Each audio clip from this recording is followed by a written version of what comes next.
morning, everybody. What's going on today? How y'all doing? I hope everybody's having a fantastic day.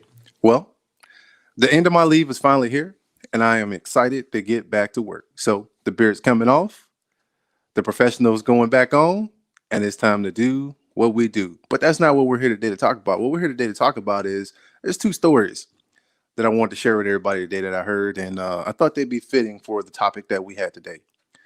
Today's topic is true value. All right. And these two stories, I believe they speak to the value piece. All right. So there was a father who had a daughter, and his daughter had recently graduated college. And he said, "Baby girl, you've graduated college. I have this car, and you need a car. And I have a car that I bought some years ago. And I want you to take this car, and I want you to take it down to the car lot. And I want you to ask them, how much is it worth?" So she does it. She's obedient. She does what her father asks her to. She goes down. She takes the car to the car lot. Car dealer tells her, this is an old car. It doesn't really work that well. We'll give you $1,000 for it. So as her father told her, she took it there. She brought it back. She was like, "Dad, they told me that they give me $1,000 for the car." He's like, "Okay. Now I want you to go down to the pawn shop, and I want you to take the car and see how much that they're going to give you for it." So she goes to the pawn shop. She gets down there. She finds the keeper and she says, "Hey, sir, my father told me to bring this car down here and see how much y'all will give us for it." So he looks at it. He's like, "Well, this is a pawn shop. We make money off of people pawning things, and we're not really into cars. But I tell you what, for you, I'll give you $100 for it." So she takes the car back to her dad and she says, "Dad, it was horrible. He told me he'd give me $100 for the car." He said, "It's okay, baby. It's okay. Now I want you to go downtown to this car club. And when you get down there, I want you to tell them what type of car it is and see how much they'll give you for it." So she takes the car down to the car club, and there's all of these cars everywhere, and there's all of these car enthusiasts, and everybody loves cars. So once she takes the car down there, everybody flocks to the car, and they're making all of these big offers. The biggest offer that they offered her for the car was $100,000. So she takes it, she goes back home. She doesn't sell the car because her dad didn't tell her to do that. She's very obedient. She goes back home. And when she gets back home, she tells her dad about, everything that happened, how great it was. Everybody was offering all this money. Somebody offered $100,000. And he says, "Baby girl, I want you to learn a lesson from this experience that you just had." He said, "Don't get upset because people don't understand your value. If you're ever in a place where people don't understand your value, don't get upset. Just understand that they don't know what your value is and don't stay there. Go somewhere else where someone sees your value." He was like, "When you took this car down to the pawn shop," he said, $100, right? She's like, "Yeah." He said, that's not the value of the car."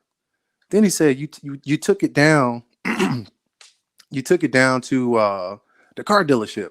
They got cars everywhere. They know everything about cars, right? But yet he only offered you 1,000. But when you took it to the car enthusiasts, they offered you $100,000. The father had a Skyline. He had a Skyline. I can't remember what year it was. I think it was it was an older Skyline, but it was a very precious car to the right people. And that was the lesson that he wanted his daughter to learn. Now, for the second story, a lot of times in life, we go through a lot of things, right? And people will allow the situations they go to dictate what they believe their value to be. All right? I'm going to say that one more time.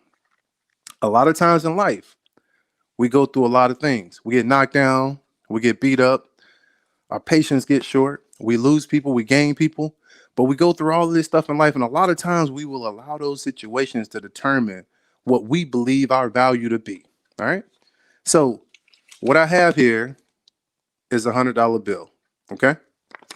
So if I were to take this $100 bill and I were to crumple it up, all right, I'm getting beat up by life. I'm getting knocked down. I'm getting tore up, right?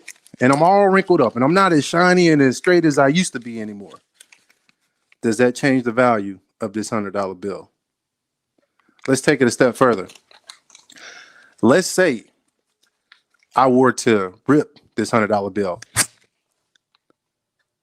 Does that change the value of the $100 bill? Let's say I would have dragged this thing through the dirt in the trenches from working hard, and I get some scars and it gets battered, and we drag it through the mud. Does that change the value of this $100 bill? The answer to all of those questions should have been no, because if you ask somebody and they seen it get balled up, drug in the mud, beat up, ripped, all of these things, they seen all of this stuff happen. At the end of the day, how many people are gonna turn down this $100 bill? You ain't gonna find many, because at the end of the day, the value is within. And that's the same thing with people. Your value is what's on the inside. Your character, what you plan to do in life. Those are the things that make you valuable as a person. Like how you decide to perceive yourself, what you plan on doing with your life. This is about you. Don't allow some situations from where you've been knocked down and beat up to make you feel like you're less than. It's not about what happens on the outside, but it's about what happens on the inside. It's not about what happens to you. It's about what happens in you. All right. So I just want y'all to take that. Today I wanted to talk about value, because right now everybody's doing this 22 challenge. I'm not going to do it anymore. But what I will do is I will talk about why I'm grateful to be alive. And I will offer my help to anybody who needs it. All right. I'm not going to do another 22 challenge. And I think everybody else that's doing it, but I'm not doing another one. What I'm going to do is I'm going to offer my services to people that need it.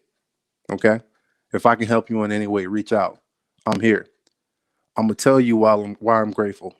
I'm not going to just hide it. I'll show the good and the bad. I'm going to show both sides of that. Okay. But that's why I wanted to talk about value today, because somebody out there needed to hear it. I don't know who it was. I hope you heard it, but you are valuable. You are important. You determine your worth. All right.